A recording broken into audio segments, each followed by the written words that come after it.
ప్రభు సన్నిధిలో మరి ఈ రీతిగా రావడానికి, ప్రభు యొక్క సన్నిధిలో మనము ఆరాధించడానికి, స్తుతించడానికి చక్కటి మాటలు అందించిన మరి ప్రియులు మరి మరిదాస్ గారి ప్రత్యేకమైన వందనాలు తెలియపరుస్తూ ఉన్నాను. అలాగే మీ అందరికీ, బయట పక్కనున్న యవన బిడ్డలందరికీ, ఇక్కడున్న బిడ్డలందరికీ ప్రత్యేకమైన వందనాలు. దేవునికి స్తోత్ర. గట్టిగా చూద్దామా? హల్లెలూయా, హల్లెలూయా. కాబట్టి దేవుడు నన్ను ప్రేమిస్తూ ఉన్నారు. ఆయన ప్రేమించిన రీతిని చూడగా విలువ కట్టలేనిది. ఆ ప్రేమలో మనము ఇలాగ ముందుకు సాగిపోయేటువంటి వారముగా మనం ఉందుముగాక. మంచిది. సంఘ పరిచర్యలో ఒకరినొకరు ఇలాగున ముందుకు వెళ్ళాల్సినటువంటి వారము, ప్రభు చిత్తములో నడుచుకొని ప్రభు రాజ్యమునకు మనము వారసులైనటువంటి అదిగో ఆ విధమైనటువంటి మనస్సు మనము కలిగి, ప్రార్థన కలిగి, భక్తి కలిగిన వారమై నడుచుకుందుముగాక. మంచిది. ఒక చిన్న మాటలు మరి ఇప్పటి వరకు చక్కటి మాటలు మనం విన్నాం. ఇంకొంచెము ఒక చిన్న మాట మనం చదువుకుందాం. కీర్తనల గ్రంథంలో మరి 143 కీర్తన మనం చదువుకున్నాం.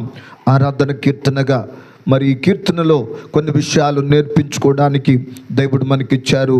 దావీదు కీర్తనకారుడైన దావీదు భక్తుడు ఇక్కడ రాసినటువంటి కీర్తన.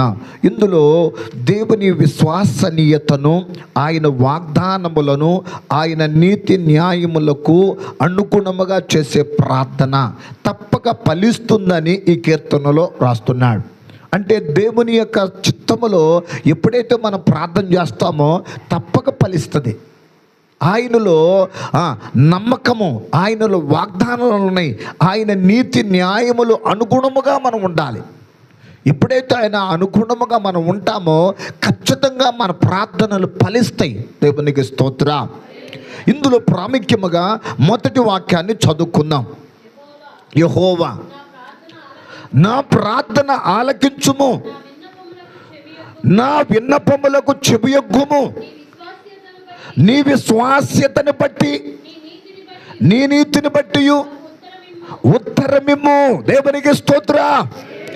అలాగే 7వ వాక్యము కూడా చదువుకుంటే, యెహోవా కనుక నా ఆత్మ క్షీణించుచున్నది, నాకు త్వరగా ఉత్తరమిమ్ము.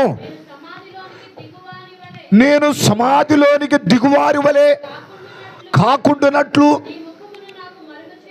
కాబట్టి ఈ 2 అనుభవాలలో నుండి ఒక అంశము బయట తీసుకొస్తున్నాడు. ఏంటయ్యా అంటే ఉత్తరం ఇచ్చే దేవుడని. దేవునికి స్తోత్ర. ఇంకా చెప్పాలి అంటే జవాబిచ్చే దేవుడు.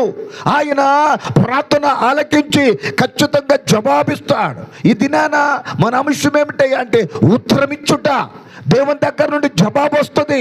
దేనికోసమైతే ప్రార్థిస్తున్నావో, దేనికోసమైతే అడుగుతున్నావో, దేనికోసమైతే ప్రార్థనలో కన్నీరు గారుస్తున్నావో, ఉపవాసం ఉంటున్నావో, మొరపెడుతున్నావో, ఆయన సన్నిధానములో ఒక వ్రతముగా ఎంచుకున్నావో, నేను ఈ ప్రార్థన నా దేవుని సన్నిధిలో చేస్తున్నాను, నా కుటుంబ విషయములో, నా బిడ్డల విషయములో, ఉద్యోగ విషయములో, వ్యాపార విషయములో, ఇదిగో ఈ యొక్క ఫలముల విషయములో అడుగుతున్నాను, అది నా దగ్గరకు వస్తుంది అనేటువంటి జవాబు ఇస్తాడు దేవుడు. దేవునికి స్తోత్ర.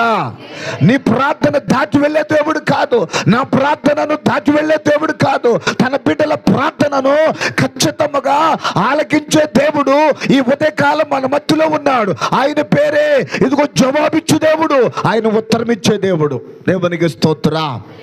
ఇందులో మనం చదువుకుంటే ఇక్కడ అంటాడు కదా వాక్యములో, ఎప్పుడు మనకు ఉత్తరం ఇస్తాడు, ఎప్పుడు, ఏ దినమున, ఏ సమయమునో ఇస్తాడు అనే మాట మనకు అవసరం. అంటే అప్పుడు అంటాడు కదా, అంటున్నాడు ఆదికాండము 35 2వ వచనాన్ని చదువుకుందామా? యాకోబు తన ఇంటి వారితోను, తన యొద్దనున్న వారందరితోనూ, మీ యొద్దనున్న అన్ని దేవతలను పారవేసి మిమ్ములను మీరు మీ వస్త్రములను మార్చుకొనుడి, మనము లేచి ఎక్కడికంటే వెళ్ళాలంటున్నాడు? బేతేలునకు వెళ్ళదము, నా శ్రమ దినమున నాకు ఉత్తరమిచ్చి నేను వెళ్ళిన మార్గమును నాకు తోడై ఉన్న దేవునికి బలిపీఠం అక్కడ కట్టుదామని. దేవునికి స్తోత్ర. 20 సంవత్సరాల తర్వాత ఇదిగో మరి యాకోబు చేసిన ప్రార్థన ఇది. అదిగో తన యొక్క మామ దగ్గరికి వెళ్ళిన తర్వాత ఒంటరిగా వెళ్తే వెళ్ళడానికి కారణము అన్నే. తన అన్న కోపంగా ఉన్నాడని, తన అన్న చంపేస్తాడేమో అని అదిగో మరి అలాగున దూరం వెళ్ళినటువంటి రీతిలో చూస్తున్నాం. వెళ్ళి వచ్చిన తరువాత అదే మాట ఇక్కడ అంటున్నాడు. ఏమంటున్నాడంటే ఇక్కడ యాకోబు తన ఇంటి వారందరితో మాట్లాడుతున్నాడు. అదిగో తన దగ్గర ఉన్న వారందరితో అంటున్నాడు కదా, అన్ని దేవతలు పారవేద్దాం, లోకానుసారమైన ఆలోచనలు తీసివేద్దాం, మనలో ఉన్న లోకానుసారమైన జీవితాన్ని తీసివేద్దాం. ఇప్పుడు ఏ దేవుడయ్యా అంటే శ్రమ దినమున నాకు ఉత్తరం ఇచ్చాడు. ఏ దినమున దేవుడు ఉత్తరం ఇస్తాడట? శ్రమ దినము. నా జీవితంలో శ్రమ వస్తుంది. ఈ శ్రమల కాలములో, ఈ కష్టకాలములో, ఈ శ్రమ నొందిన సమయంలో ఆదుకునేది ఒక్కరే, ఆయనే ప్రభు అయిన యేసయ్య. దేవునికి స్తోత్ర. ఏ దేవుని ఎదురు కలిగి ఉన్నావో ఆయన శ్రమలో విడిచిపెట్టాడు. ఆయన శ్రమలలో వదిలిపెట్టే దేవుడు కాదు, ఒంటరిగా ఉంచే దేవుడు కాదు. ఎటు వెళ్ళాలో దిక్కుతోచని పరిస్థితులు వస్తాయి. ఎటు వెళ్ళాలో తెలియని పరిస్థితులలో, ఎటు వెళ్ళలేక అలాగే కుంగిన స్థితులలో విడిచిపెట్టే దేవుడు కాదు. ఆయనకి సహాయం చేస్తాడు, ఆయన నాకు సహాయం చేస్తాడు.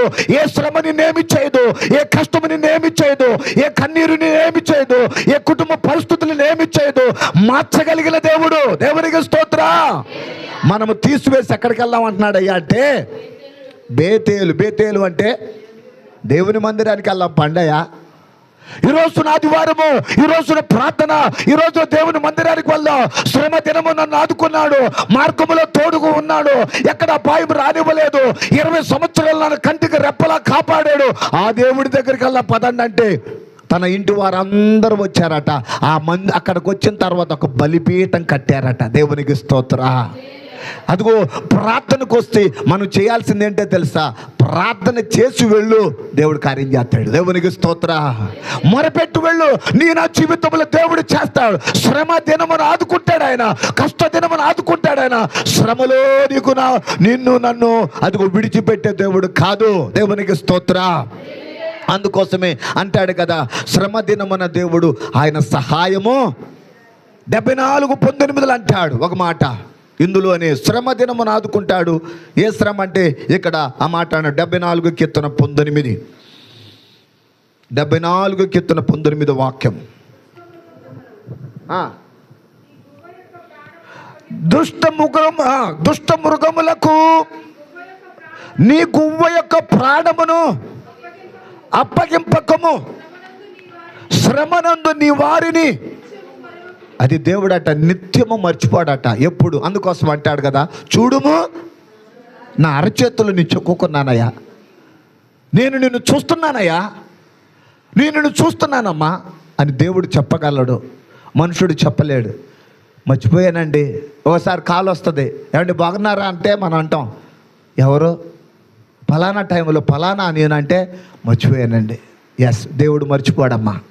ఎస్, నిన్ను నన్ను మర్చిపోయి ఆయన కాదు.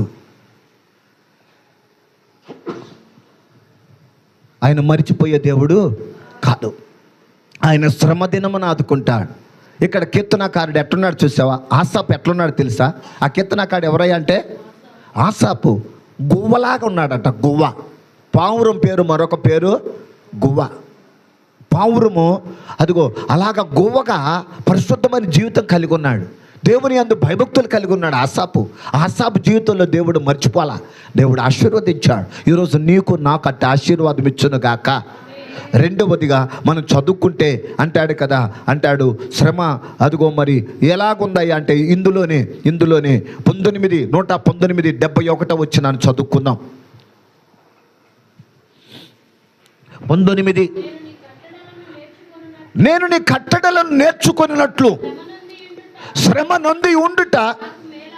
శ్రమను దేనిగా మారుస్తాడంట. ఇంకోటి మేలుగా మార్చేది.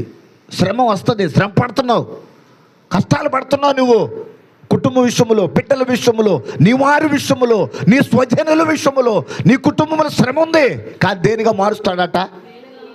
దేవుని కట్టడలని, దేవుని వాక్యము దేవుడు మారుస్తాడు. దేనిగా మారుస్తాడంట ఆయన?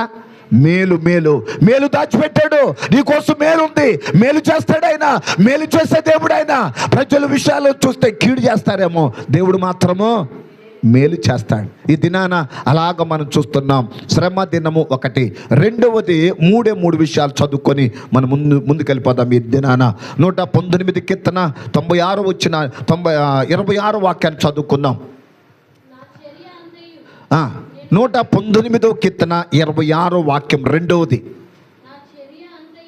నా చర్య అంతయు నేను చెప్పుకొనగా. దేవునికి స్తోత్రం చేత హల్లెలూయా. ఇక్కడ ఎలాగ ఉత్తరం ఇచ్చాడంట? రెండవది చర్య అంటే అవసరతలన్నీ చెప్పుకున్నా. అయ్యా నాకు ఈ అవసరత ఉందయ్యా, ఈ కష్టం ఉందయ్యా, ఇదిగో ఈ బాధ ఉందయ్యా, ఈ ఇబ్బంది ఉందయ్యా, ఇదిగో సమస్య అయ్యా, ఇది ఆర్థిక సమస్య అయ్యా, అదిగో అనారోగ్య సమస్య అయ్యా, ఇదిగో ఉద్యోగ సమస్య అయ్యా, బిడ్డల సమస్య అయ్యా, భర్త సమస్య అయ్యా, ఇదిగో చేతి పని సమస్య అయ్యా. ఏ సమస్య అయినా దేవుడికి చెప్పుకుంటేనట ఉత్తరం ఇస్తున్నాడట. దేవునికి స్తోత్రం. రెండోది ఏంటో తెలుసా? ఆయన ఎలా ఉత్తరం ఇస్తాడంటే, ఆయన రెండవదిగా ఆయన నీ చర్యలన్నిటినీ, నీ అవసరతలన్నిటిలో ఉత్తరం ఇస్తాడు ఆయన. దేవునికి స్తోత్రం. అందుకోసం ఫిలిప్పీయులకు రాసిన పత్రిక 4వ అధ్యాయము 19వ వచనములో చెప్పాడు. 4:19.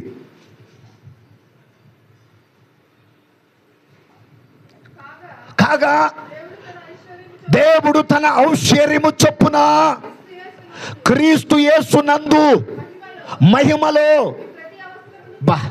నీకే అవసరం ఉందమ్మా, నీకే అక్కరుతుందట, మహిమలో తెచ్చబడింది, ప్రభులో తెచ్చబడింది. ప్రభు మీద ఆశ పెట్టుకో, ప్రభు నమ్ముకో, ప్రభు యందు విశ్వాసం ఉంచు. ప్రభు లేని హృదయంలో ఎప్పుడైతే పెట్టుకుంటున్నావో, ఆయనలో ఉంటున్నావో, అవసరత ఏదైనా తీర్చే దేవుడు, అధికారులతో మాట్లాడే దేవుడు, ప్రధానులతో మాట్లాడే దేవుడు, అదిగో ఆశ్చర్య కార్యము చేసే దేవుడు ఆయన. దేవునికి స్తోత్ర. షూనేమి పట్టణములో షూనేమి రాలని గనురాలు ఉంది. ఆమె చెప్పింది కదా, అదిగో దైవజనుడు ఎలీషా పిలిపించి అంటున్నాడు, అమ్మా నా నుండి నీకేమన్నా కావాలా? ఇదిగో ఇక్కడ ఉన్నటువంటి ప్రధానులతో, ఇక్కడున్న వాళ్ళతో మాట్లాడమంటావా? అధికారులతో మాట్లాడమంటావా? ఏదైనా సహాయం కావాలా అని అడిగితే ఆమె ఏముందో తెలుసా?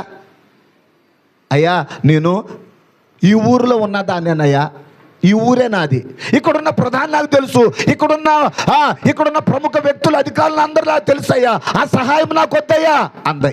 అంటే ఆ అవసరత ఏంటో తెలుసా? దేవుడే తీర్చాల్సిన అవసరత ఏంటో తెలుసా? ఫలము. అది గర్భఫలం. అది ఆ అవసరత కోసమే వేచి ఉంది, నిలబడి ఉంది. అప్పుడు అంటాడు కదా, మరలా మరుసటికి వస్తామమ్మా, అప్పుడు నీ గర్భమున ఒక కుమారుడు ఉంటాడు. దేవునికి స్తోత్ర. అది ఆశ్చర్యము, అది అద్భుతము, అద్భుతమైన కార్యం అది. అంటే ఎవరు చేయలేనిది దేవుడు ఎలా చేస్తాడో మనకే తెలియదండి, ఊహించలేము. ఊహించని కార్యాలను దేవుడే చేస్తాడు, అద్భుతాలను దేవుడే చేస్తాడు, ఆశ్చర్యాలను దేవుడే చేస్తాడు. వాడు అనుకున్న మాట ఏంటో తెలుసా? ఇశ్రాయేలీయులు మేము అదిగో సముద్రము దాటలేము, కానీ దాటింప చేసింది దేవుడు. దేవునికి స్తోత్ర. కాబట్టి రెండవది అవసరతలన్నీ తీరుస్తాడు. మూడవది మన దేవుని యొక్క సన్నిధిలో 86 కీర్తన మొదటి వాక్యం. 86 కీర్తనము మొదటి వాక్యం. నేను దీనుడను దరిద్రుడను కనుక ఎప్పుడు ఉత్తరం ఇస్తాడట? దీన దశ. ఏ దశ అంట? దీనుడు అయిపోయాడండి దేవుళ్ళు. ఆయన వచ్చుకుంటాడండి, ఆమె వచ్చుకునిద్దండి. అమ్మ చాలా దీనురాలండి అంటాను, చూసావా? ఏ దశ అంటే దీన దశ అంట. ఆ దీన దశలో ఉంటే ఉత్తరం నీకు వస్తుంది. దేవునికి స్తోత్ర. దీన దశలో ఉండి ప్రార్థన చేస్తే, దీన దశలో ఉండి అడిగితే జవాబు పొందుకుంటావు. ఇక్కడ కీర్తనాకారుడు గాడ అంటున్నాడు కదా, నేను దీనుడను దరిద్రుడు. అసలుకి నువ్వు భలే దరిద్రుడు నువ్వు అంటే ఊరుకుంటాడు ఎవరన్నా? ఏం దరిద్రుడురా నువ్వు అసలుకి అని అంటే మనకు పుట్టిన పిల్లలే ఊరుకోరు. అంత మాట అంటావా? అసలుకి నేనేంటో చూపిస్తానా కానీ ఆ పూట కానీ 2 పూటలు కానీ భోజనం ఖచ్చితంగా మానత అదే చూపించేది. కానీ దేవుడు అంటాడు కదా, ఇక్కడ భక్తుడు అంటున్నాడు కదా, నేను దీనుడను దరిద్రుడినయ్యా. అక్కడ మనం చదువుకుంటాం, మార్క్స్ వార్తలో 16వ అధ్యాయంలో మనం అక్కడ లూకాసు వార్త 16లో చూడడం అవసరంలా. 16వ అధ్యాయం చదువుకుంటాం. ధనవంతుడు ఒకడున్నాడు, దరిద్రుడు ఒకడున్నాడు. దరిద్రుడి పేరేమో లాజరు, ధనవంతుడి పేరేమో చెప్పలేదు, కానీ దరిద్రుడి పేరు మాత్రం లాజరు. అతడు ఎంత దరిద్రుడయ్యా అంటే ఇల్లు కూడా లేదు, అతనికి నివాస స్థలం లేక, తినడానికి తిండి లేక, కట్టుకోవడానికి బట్ట లేక, ఆరోగ్యం లేక, అతని కుక్కలు వచ్చి కురుపులు కూడా. అంత స్థితిలో కూడా దేవుణ్ణి మరవలేదండి. అంత స్థితిలో కూడా దేవుడు నాకేం చేస్తాడు అనలేదండి. అతని యొక్క జీవితాంతం చూస్తే అక్కడ చదువుకుంటే ఏది కూడా లేదు అనలేదండి. అతడు చనిపోయాడు. చనిపోతే అబ్రహాము రొమ్మున ఆనుకున్నాడు. ఎంత అతడు లోకానికి దరిద్రుడు కావచ్చు, లోకమైన ఏదన్నా అనొచ్చు అనుకొని అంటాం కదా. లోకంలో సామెత, నవ్విన్సేనే ఏంటంటే నాప్సేనే పండిద్ది. ఎవరైతే నవ్వుకున్నారో ఏం పర్వాలా, కానీ ప్రభువు లేదా అదే నిన్ను నీ జీవితంలో అద్భుతం చేస్తాడు. దేవునికి స్తోత్ర. కానీ రెండవది ఇక్కడ ఏమన్నాడట? రెండవది దీన దశ. ఒకటేమో శ్రమ దినము, రెండవదేమో అవసరతలు తీరుస్తాడు, మూడవదేమో దీన దశలో. ఆఖరి మాట ఇందులోనే అంటాడు. 138 వాక్యం అయిపోయింది. ఇక 138 వాక్యం. యెహోవా మహోన్నతుడైనను. ఎవరెక్కడైతే దీనులు ఉన్నారో, ఎవరైతే తగ్గించుకొని ఉన్నారో, ఎవరెక్కడైతే ప్రార్థన చేస్తున్నారో, ఎక్కడైతే దేవుని సన్నిధిలో వెతుకుతున్నారో వాళ్ళు లక్ష్య పెడతాడంట ఆయన. ఎక్కడున్నా కానట, ఏ పరిస్థితుల్లో ఉన్నారట, ఎటువంటి ఎన్ని కన్నీటిలో ఉన్నారో, కష్టాలలో ఉన్నారో వారిని చూస్తున్నాడు దేవుడు. దీనులు లక్ష్య పెట్టే దేవుడు ఉన్నాడండి. మనకు కావాల్సిన దీనత్వం, మనకు కావాల్సిన తగ్గింపు నీకు నాకు దేవుడు అట్టి స్థితి ఇచ్చునుగాక. కనుక ఉత్తరం ఇచ్చే దానిలో 3 అనుభవాలు మనం నేర్చుకున్నాం. 1 శ్రమ దినం, 2 అవసరతలు, 3 దీన దశలో మన కుటుంబాలకు, మన బిడ్డల జీవితాల్లో అట్టి విధమైన సహాయాన్ని దేవుడిచ్చునుగాక. దేవుడి మాటలు ప్రభు మన వినికిడిలో దీవించి ఆశీర్వదించునుగాక. ఆమేన్.